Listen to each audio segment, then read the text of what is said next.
Hello, my baby! Hello, my honey! Hello, my ragtime gal! Son, you've kissed my wife! Baby, my heart's on fire! Remember the Buzzworthy Bumblebee line of exclusive figures from Target stores? Well, they never really stopped making them, but as most of them were just repaints and remolds of already existing figures, I simply haven't reviewed many. But for some reason, this set caught my attention. The Target exclusive Creatures Collide 4-pack. While it uses the same garish yellow and honeycomb theme of the Buzzworthy line, they seem to have branded it with the Legacy logo instead. And yes, they are all remolds, spanning the Netflix, Kingdom, and Legacy lines with Autobot Goldbug, Ransack, Skywasp, and Predacon Scorponok. Doggedly sticking with their pointless no-plastic policy, the box simply has artwork on the front, though it is pretty good. And on the top, there are holes that you can peek through to make sure that evil toy swappers have not tampered with your package. Bumblebee's ugly mush is on the side panel, and on the back, look at all 4 of the included figures in both modes. Some non-Bumblebee related art is on the other side panel, and buyers will probably notice that despite containing 4 figures, the total package feels kind of light. They seem to have done a decent job of consolidating space because the package itself isn't overly large. Stack the boxes of 4 deluxe-sized figures together, and they'd probably look a lot larger than this, which has the same number of figures. But now let us open the box and collide the creatures. For the Creatures Collide set, they seem to have packed the directions for all 4 figures into one big instruction booklet. And instead of lashing the accessories into place with plastic ties, they instead wrap them in this paper bundle. And here are the colliding creatures unboxed and on their collision course to wackiness. Starting with Goldbug. This is a remold of the Netflix Deluxe Bumblebee figure, which was of excellent quality, and that seems to have carried over into Goldbug. He has the same modular weapon accessory set as Earthrise Cliffjumper and Netflix Bumblebee, which is this segmented bazooka that can be taken apart into several components. They interact with the figure in exactly the same way, with the same Battlemaster ports and pegs. The only difference is the colors, which are black and some really dark blue, and some mustardy gold color at the handle and on the back. The same applies to the figure itself. Instead of the more brazen yellow of the Bumblebee figure, Goldbug's plastic has an actual pearly gold sheen, making it look more metallic. Not all of his parts are like that. The legs and the forearms are more of a flat mustard, and the head sculpt is brand new. And it actually looks cooler since it's not that cutesy-poo Bumblebee head with devil horns. He has a more sensible robot appearance, with Dalek nubs on the head, and a faceplate. The materials feel good, and the articulation is identical to Netflix Bumblebee, so you can put Goldbug into a wide range of poses as he collides with the rest of the creature set. The transformation is also identical, and the alt mode is also the same as Netflix Bumblebee, even down to the Volkswagen symbol on the hood of the car. It rolls the same way, and the weapons integrate in exactly the same manner. The bumpers are made of softer rubber, and the extra gold paint tightens up some of the joints, so watch for wear and scratching. There's something about the extra gold paint that makes it stand out a bit better, and that's why they call him Goldbug. In the end, Goldbug is an excellent find for anyone who missed out on Netflix Bumblebee. It uses the actual Volkswagen mold, it has good paint, it has all the same features and compatibility, along with a cool new head sculpt and a spiffy gold paint job. And I give the Goldbug figure 8 out of 10 deaths. Anyone who saw my review of Legends Kickback knows I wasn't particularly impressed. I thought they could have done a better job with the Beast mode particularly. The proportions and the articulation for the Grasshopper just seemed a bit lacking. So I was surprised when they remolded him so quickly for this set in the form of Ransack.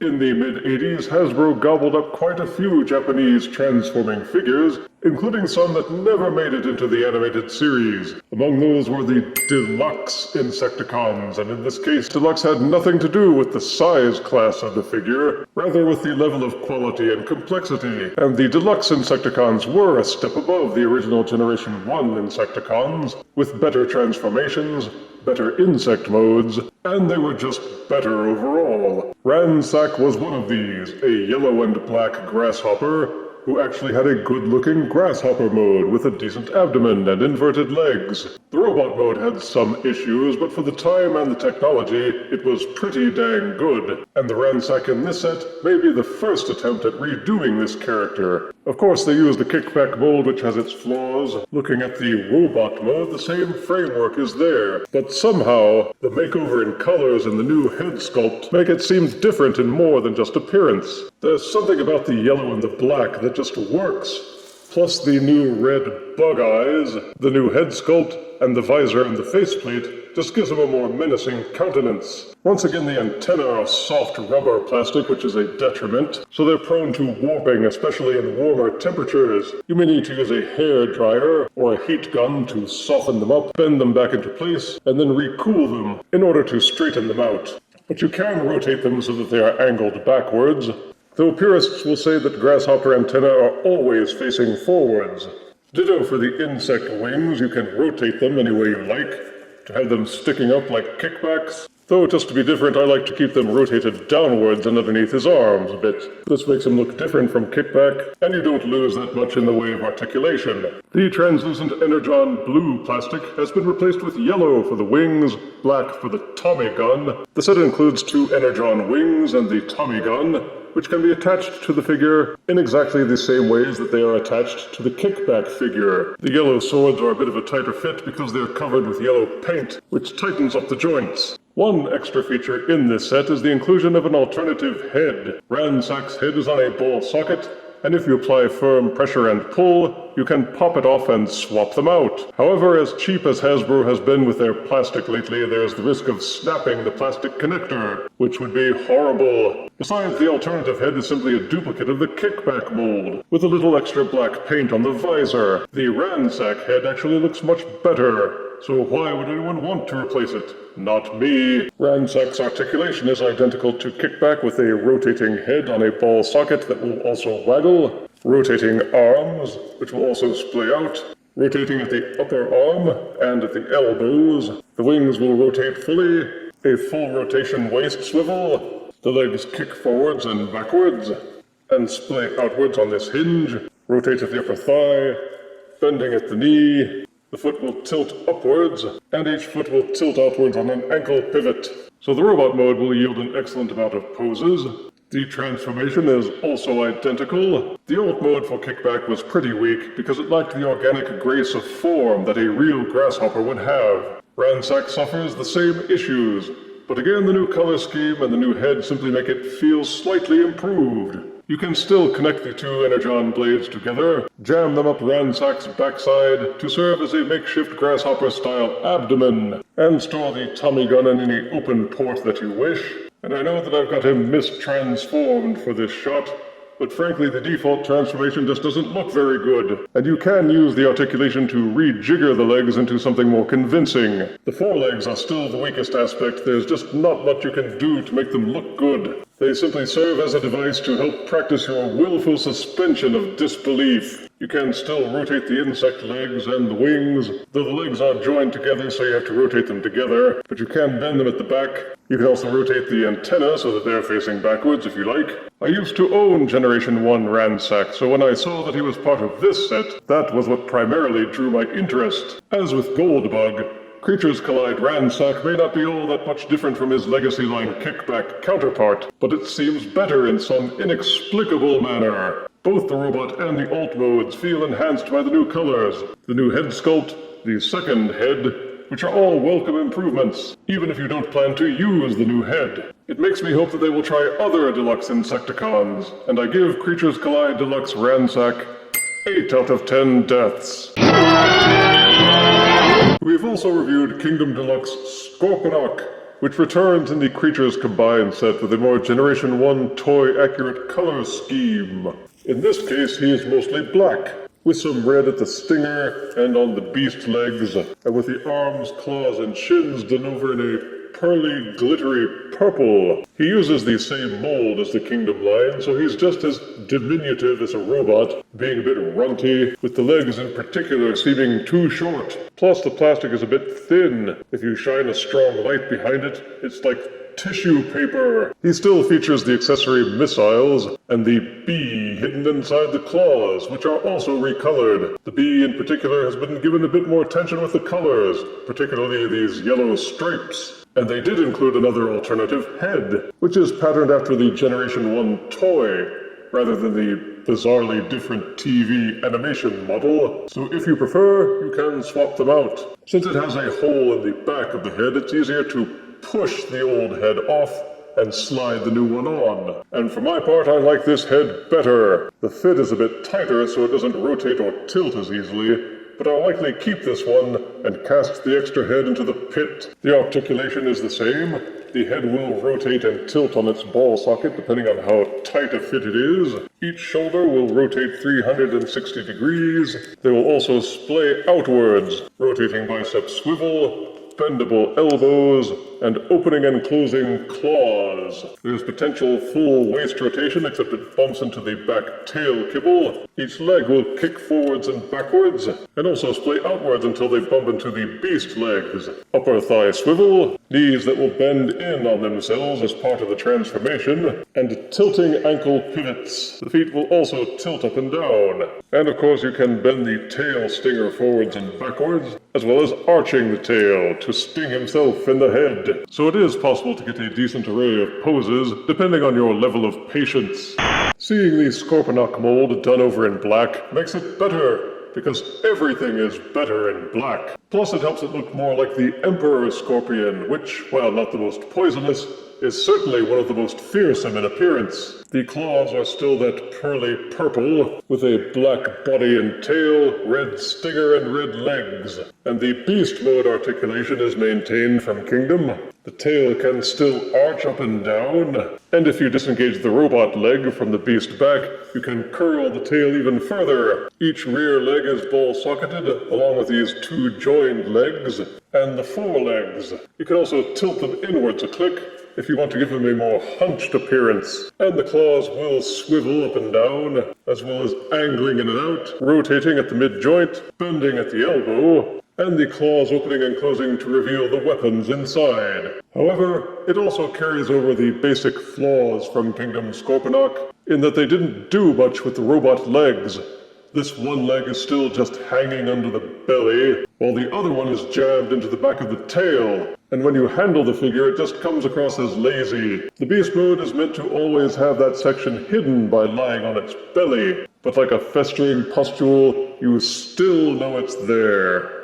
Creatures Combined Scorponok continues with this set's trend of general improvement to the figures that they used. The new color scheme befits Scorponok, though I would also have made the beast legs and the stinger black as well. But for Generation 1 toy accuracy, you know why they chose red. Both modes look better, and the toy-accurate head is a marked improvement. So while he gets props for the new colors, the lazy kibble of the beast mode still drags the score down to 7 out of 10 deaths.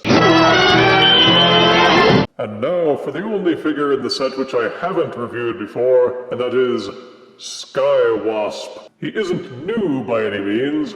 It's another remold repaint, but this time it is of Kingdom Deluxe Waspinator. I never did acquire Waspinator or any of his repaints until now. The robot mode is interesting. The basic framework is bipedial, as most Transformers are. However, they don't appear to have done anything to integrate the beast insect legs. They're just hanging off of his arms and the shins, and you can't ignore it. No matter how much you want to, there is no escape. But if you can wince and appreciate that, then you can start to appreciate the robot mode a bit more, with the bug-like face, and the insect head on the chest, and the wings doubling as a cape. It's a play on words with this figure named after a sky warp, but with the letter R replaced with the letter S, so it's now a Skywasp. Get it? And in tribute to that, Skywasp is done up in Skywarp colors with purple and black all over. The only difference being that he is set off with gold paint around the bug eyes, on the abdomen and the stinger, and some red on the antenna atop his head, with the wings being a kind of reddish amber. Many parts are made of a softer, more flexible plastic, but thankfully it's not the rubbery plastic used by the RED line, so it feels much more robust. The head has light piping with red eyes, which is a nice touch. Skywasp also has an additional head, which is light piped as well. This head has a more traditional robot face, and some bat-like ears with a spiderweb pattern molded in. If I didn't like face plates so much more, I might be tempted to install this head. But given that I think that the default head looks better, the alternative head is probably going to go into the pit with the others. You can plug the stinger weapon to either hand, or on the back of the abdomen, and there are Battlemaster ports at the base of each foot, as well as on the back of each arm. The head will do a full rotation. It is also ball-socketed so that it will waggle to the left and to the right, and backwards and forwards a bit. Each arm will fully rotate at the shoulder, as well as splaying outwards. There is also a secondary hinge that will allow the arm to extend up even further. There is upper arm rotation. Each elbow will bend forwards and backwards 90 degrees. And they included wrist rotation. Each wing is ball-socketed to go up and down, left and right, any direction, and you can rotate them as well. Despite a lot of backyard kibble, there is a full waist rotation if the insect head weren't getting in the way all the time. The antenna can be rotated any way you like. Each leg will kick forwards about this far until it bumps into other parts of the body, and rotate backwards. If you extend the leg out a bit, you can get it past the abdomen. There is a mushroom peg for thigh rotation, but the leg won't rotate fully because of this cap on top of the thigh. Each knee will kick forwards and backwards. The feet will angle up and down a little bit. The heel spurs will fold up and down, and there is the now expected ankle pivot. The beast insect legs will fully rotate, so you can position them in any way that you like, or in any way that you find the least obtrusive. These two insect legs on the shins are joined at the base. The halves of the bug head on the chest keep sliding closed every time you push them, and that hinders the waist rotation, but you can get some excellent poses out of him. Of course, the insect legs are just everywhere. You can rotate them and try to diminish their gross visibility, but let's be honest, you may as well believe that covering your own eyes makes the figure invisible. Boo! To transform the figure, start by squinching the head parts together, which isn't too difficult. They want to do that perpetually, it seems. This part of the back pegs into these sections behind the shoulders. Then this entire shoulder section hinges out on a hidden hinge inside the body. Then fold the section so that the head tucks inside and is hidden underneath. There's this little notch right at the end of the thorax, and a corresponding notch just behind the bug head. Fold and collapse until those two join up, and then push them together until they hold. Hinge and collapse the arms until they're underneath the bug head. Rotate and fold them down. Invert the arms and fold them underneath the head thusly. At the base of each forearm is this tiny plastic dot, and inside the wasp body is this hole. Angle the wrists so that they are pointing down. Each arm needs to be folded and angled so that that tiny dot and hole can plug together. Do the same for both sides. And rotate the wasp legs so that they're pointing forwards. The pelvis untabs from underneath the abdomen and swings down. Then give this entire section a 180-degree twist. Fold the heel spurs up so that they cover the front of the feet. Then angle the feet back the other direction. Then you can see how these sections of the body fold and collapse together. The legs peg together like this. Then you collapse and fold the thorax sections until they fit together. There are internal tabs which are difficult to show up on camera, but you fold the legs so that they're underneath the body. The feet will fold up against the chest. Then you angle the insect legs until he lies level, and angle the wings any way you wish. It's not too bad a transformation, but there are some fiddly parts, so follow the directions, and you will feel everything tab together as you press the pieces together. Skywasp's alt mode is a giant wasp, or it's supposed to be. It gets some parts right, like the pincered head, the wings, and the stinger abdomen. Take the stinger weapon accessory and plug it into the back to complete the bug mode. Getting it out is easier if you come at it from the back, but with it transformed fully into wasp mode, the port is covered up. So in order to get it out, it's best to transform to robot mode, then push the stinger out from the back. But there are parts like these sections in the middle which aren't very convincing. They also pull loose kind of easily, so be careful when handling the figure. There are some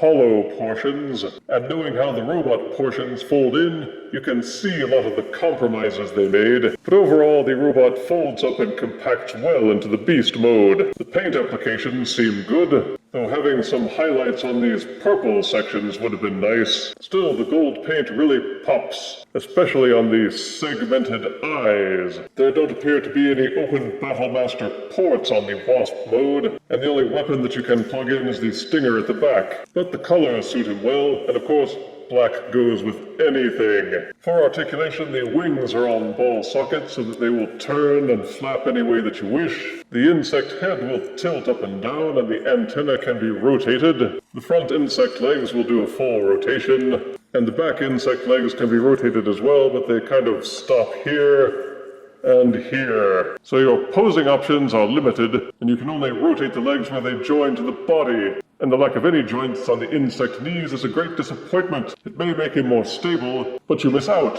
on a lot of potentially awesome bug-like poses. In terms of compromises, I would gladly have sacrificed stability in exchange for better posing on the insect legs.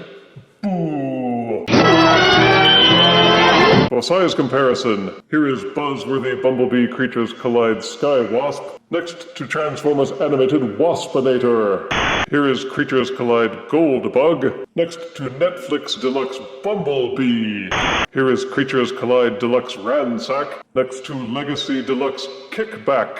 And here is Creatures Collide Deluxe Scorponok, next to War for Cybertron Kingdom Deluxe Scorponok. The Creatures Collide 4-pack may not be your thing, if you already have all the figures they used for the repaints. Still, Target actually had this selling for a reasonable price, with the per-figure cost being about $19.50 each, which isn't bad in today's market of transitory inflation and non-recession recessions. And if you haven't collected any of the figures before, then this set is not only a good way to catch up, but it's also less expensive than buying them separately. And that, my friends, is what is known in the vernacular as a bargain. Positives are that all the figures seem to have had some extra care put into the paint and the colors. They are remolded with new parts, and even some alternative parts, which seem well detailed and befitting to their figures. Negatives are that each figure carries over some of the flaws from their original templates, and they don't seem to have gone out of their way to improve on the materials, with some parts still being soft plastic that's prone to warping. They have all the gaps, kibble, and transformation quirks of the original figures, and if you don't like the new colors, then you will find little in this set to tempt you. But it's a quality endeavor, and worth picking up if you can find one. And I give the Buzzworthy Bumblebee Legacy Creatures Collide set an overall score of 9 out of 10 deaths. Although Goldbug isn't really a creature, they only call him Goldbug because he turns into a VW beast. If you refuse me, honey, you lose me, then you'll be left alone, oh baby, tell them all, and tell me I'm your own.